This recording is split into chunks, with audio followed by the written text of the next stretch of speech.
जय श्री गणेशाय नमः। त्रिनेत्र ज्योतिष में आज आपका बहुत स्वागत है। चर्चा कर रहे हैं न्यूमरोलॉजी के बारे में, अंक शास्त्र के बारे में।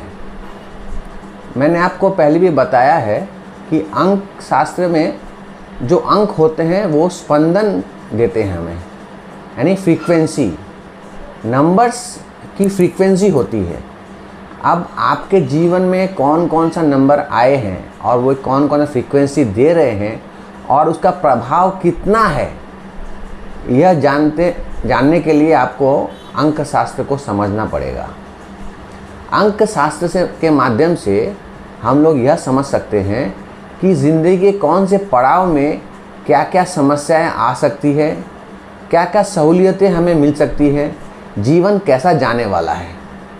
अगर हम अपना जीवन को 72 साल में भाग दें, तीन भाग से भाग करें, तो क्या होता है, एक एक भाग को 24 वर्ष मिलते हैं। जन्म से लेकर 24 ये पहला अध्याय है। बचपन से लेकर युवावस्था तक आपको यह कह सकते हैं कि यह पहला स्टेज है। सेकेंड स्टेज में आपका 25 से 48 साल कह सकते हैं, जिसे मध्य अवस्था हम लोग कह सकते हैं। और अंतिम जो अवस्था है 49 से लेकर 72 ईयर्स तक, ये थर्ड स्टेज या अंतिम अध्याय भी हम लोग कह सकते हैं। कुछ हद तक ऊपर नीच होता रहता है। एक एवरेज में हम लोग कह सकते हैं कि अगर 72 साल की आयु है तो आपको 3 भाग में इसे भाग कर सकते हैं। यह खांचा मैंने बनाया है, ये ग्रिड मैंने बनाया है 3x3 का, और सारे नंबर मैंने डाल दिए हैं।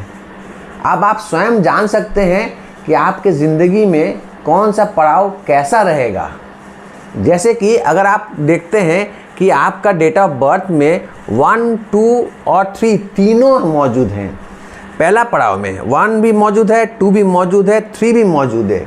यानी कि आपको सूर्य का साथ मिला है, चंद्र का साथ मिला है और बृहस्पति का साथ मिला है। यानी सूर्य यानी पिता का साथ, चंद्र यानी माता का साथ, और 3 यानी जुपिटर यानी बृहस्पति या गुरु का साथ मिला है। अगर आपको यह तीनों अंक प्राप्त होते हैं तो आप समझ सकते हैं कि आपका जीवन का पहला अध्याय बहुत ही बेहतरीन तरीके से गुजरा है। आपको अच्छी शिक्षा मिली होगी, आपको माँ बाप का अच्छा मार्गदर्शन, ज्ञान, सहारा मिला होगा और ज़िंदगी आपकी अच्छी बीती होगी।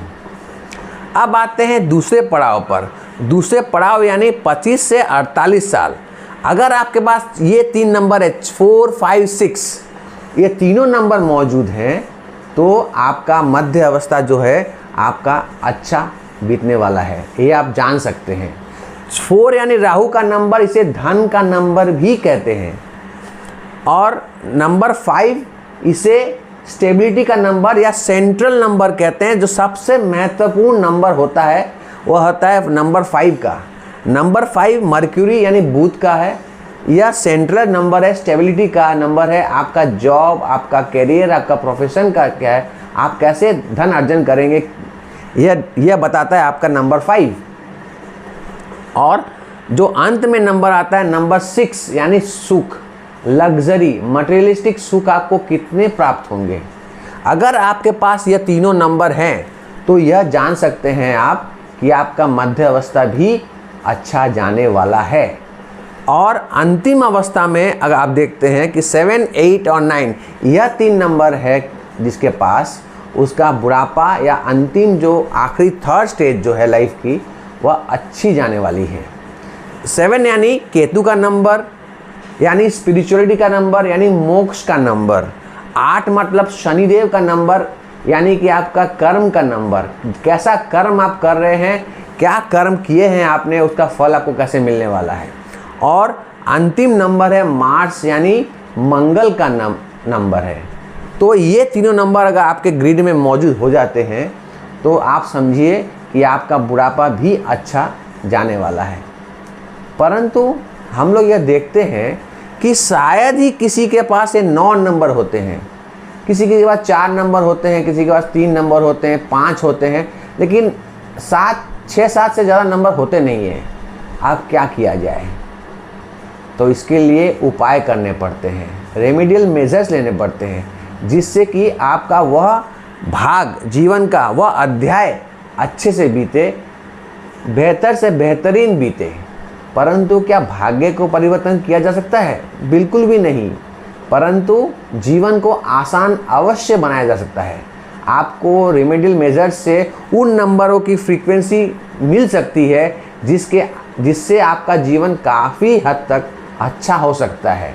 यह जानने के लिए आपको न्यूमरोलॉजी को समझना पड़ेगा, जानना पड़ेगा। वह आपको बताएगा कि आपका कौन सा अध्याय में क्या नंबर मिसिंग है, तो कितना सहारा आपको चाहिए और किन नंबरों का कितना प्रभाव होता है। जैसे मैंने पहले कहा था कि ड्राइवर नंबर जो होता है, मूलांक, जो आपको डेट से ऐड करके जो नंबर बनता है वह सबसे प्रभावशाली नंबर होता है और उसका परसेंटेज होता है 33%। तो वो सबसे प्रभावशाली नंबर है। और दूसरा नंबर जो प्रभावशाली है, जिसका प्रभाव 80% है, वो है कंडक्टर नंबर। कंडक्टर नंबर यानी भाग्यांक।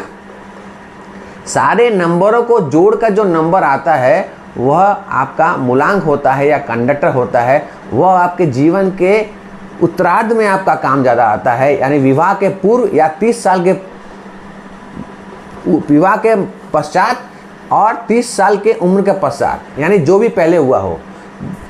विवाह के पूर्व तक आपका ड्राइवर नंबर ज़्यादा काम करता है और विवाह के बाद में आपका कंडक्टर नंबर ज़्यादा काम करता है। परंतु ऐसा नहीं है कि विवाह के उपरांत या 30 साल के उपरांत ड्राइवर नंबर काम नहीं करता, परंतु वह बैकग्राउंड में चला जाता है, उसका प्रभाव रहता है परंतु कम रहता है।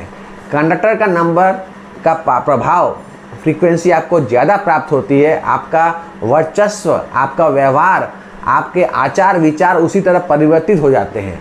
इसीलिए देखते हैं आप कभी कभी क्या होता है, इंसान उत्तरार्ध में एक तरह का होता है और पूर्वार्ध में अलग तरीका हो जाता है, क्योंकि आपको अलग अलग फ्रीक्वेंसी मिलती है। सो डेट ऑफ बर्थ से आप बहुत कुछ जान सकते हैं, स्वयं जान सकते हैं कि आपके जीवन में कौन सा अध्याय कैसा जाने वाला है, कितने हद तक जीवन सुखमय रहेगा, आपका बुढ़ापा कैसे बीतने वाला है। आप आसानी से स्वयं इसको तय कर सकते हैं और ऐसा खांचा बना के आप समझ सकते हैं कि कौन सा नंबर आपको कम मिला है या नहीं मिला है और कौन से नंबर का प्रभाव आपके जीवन में ज़्यादा है। उस हिसाब से आप उपाय कर सकते हैं।